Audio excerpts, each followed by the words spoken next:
vloggers. Today I'm actually doing a quick little vlog on interview tips and some preparation stuff to do.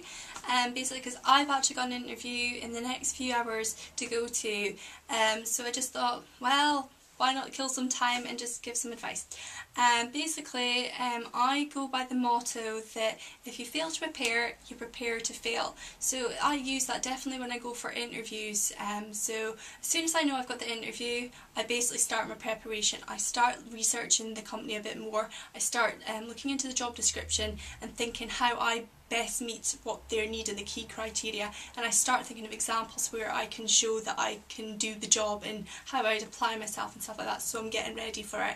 I also then start looking in my wardrobe to decide what kind of outfit would be best for that interview that I'm going for.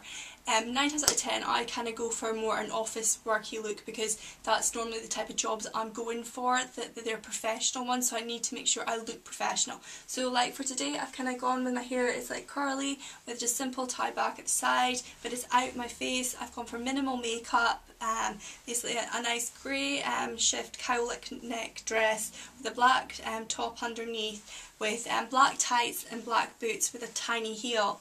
And I think that will come across nice, smart and professional for the type of job I'm going for. However, if you're going for something in fashion or beauty, make sure you show them, you know, your fashion streak, you know, how you can do this and whatever.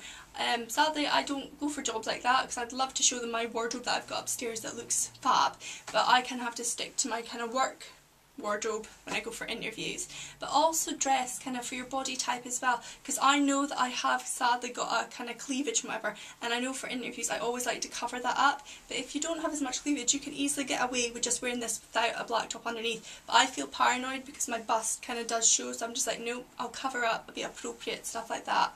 So just dress for your body shape as well.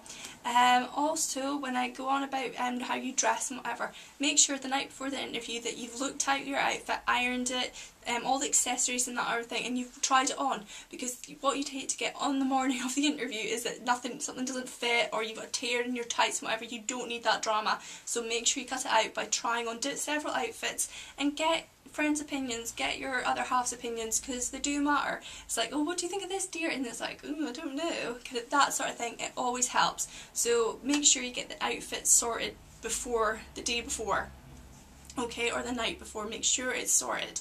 Then moving on to kind of preparation again, like I said, researching the company, the questions that you're going to be asked, make sure that you can be able to answer the first one. Why do you want this job?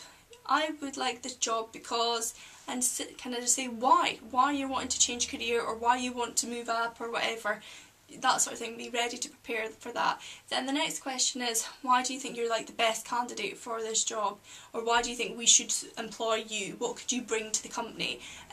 They always change the way the wording, so be kind of ready to prepare for those questions, be able to answer those kind of questions.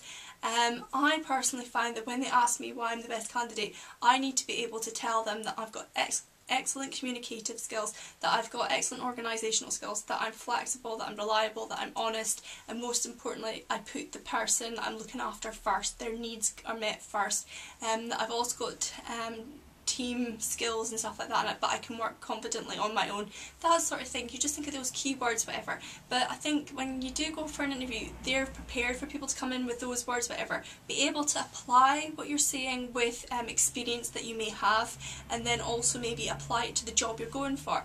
For this one that I'm going for, I basically need to be able to say that, you know, I can run a clinic kind of thing on time and stuff like that, but be flexible so that if anything comes in, there's an example that I'm going to be using. But you know, you need to sell it to the job that you're going for. So that's the other bit, kind of preparing the questions. And then actually on the day of interview, make sure you give yourself enough time to kind of get yourself prepared in the morning. Don't overdo it, just get enough time in the morning. Make sure you eat something sensible and whatever that you eat in the morning. I always seem to go for a banana. I find that works for me, basically, because you don't want to be in the interview and your stomach going this. It's like, oh, tummy monsters, that sort of thing. And always leave in plenty of time to get there, that you're always 15 minutes or 10 minutes before the actual interview, so that you can get yourself calm and collected and ready to face the interview. And most importantly, be yourself, because that's who they're looking for, is for you to kind of come and offer what you've got and see if you're suitable for their team. I think that's about it.